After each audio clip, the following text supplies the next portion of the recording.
Você vai se deparar com alguns salmos que o autor, né, o salmista pede a Deus que castigue, né, os seus inimigos, um termo forte ali, pedindo vingança e tal, alguma coisa nesse sentido. São chamados salmos imprecatórios. A gente precisa ler esses salmos dentro da realidade do Antigo Testamento, porque a gente até pode orar esses salmos, mas a partir de uma perspectiva da nova aliança.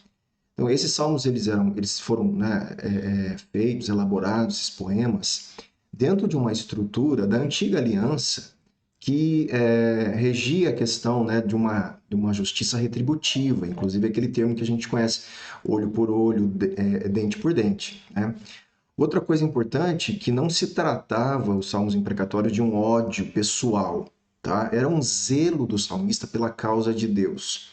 Parece que não, né, segundo a nossa mentalidade, mas se você for ver a vida, por exemplo, de Davi, você vai perceber isso, né?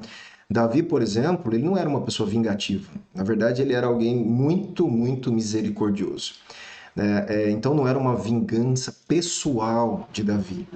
A Bíblia, por exemplo, retrata Davi como um homem misericordioso, piedoso, né, que muitas vezes orou pelos seus inimigos.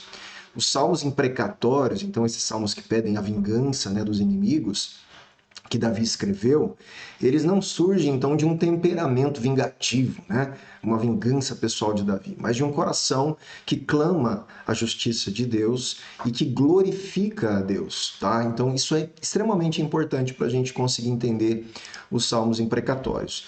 Outra questão ele não se baseiam, né, esses salmos, na justiça feita pelas mãos dos homens. É uma justiça e uma vingança, né, que é pedida, solicitada a Deus, né? Como a própria Bíblia diz, né, a Deus pertence a vingança. Então, se alguém tem que fazer justiça, segundo Davi, não era ele. Ele clamava isso da parte de Deus. Ele sabia que Deus era justo, né? Outra coisa interessante é que naquela época ainda não tinha, né, uma revelação clara do juízo final, quando os maus seriam castigados. Hoje a gente sabe que é na vinda de Cristo, nós vamos ver isso em Apocalipse, quem está estudando com a gente. Então existe uma clareza dentro do plano de Deus de uma justiça que se estabelece na segunda vinda de Cristo. Eles não tinham essa clareza, então eles clamavam por isso nos Salmos diante de tantas injustiças que eles sofriam dos outros povos, dos inimigos, né? Inimigos do próprio Deus, né? Que essa é uma questão do Antigo Testamento, né? Então é importante a gente ler dentro desse contexto, né? Esses salmos. E por último aqui, um outro detalhe importante, que a revelação completa, né, do amor de Deus só veio em Jesus. Então Jesus ele fala inclusive para a gente amar os nossos inimigos, né? Então existe uma perspectiva do que é inimigo e não é totalmente diferente do Antigo Testamento. Lembrando que o povo de Deus no Antigo Testamento tinha um tipo, né, de teocracia mesmo.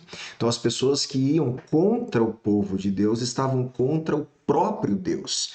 Então, esse clamor de justiça era justamente Deus, olha, você não está vendo o que eles estão fazendo com o Senhor através do seu povo? Nós clamamos vingança, justiça, mostra quem o Senhor é para ele, que o Senhor honra os justos, né?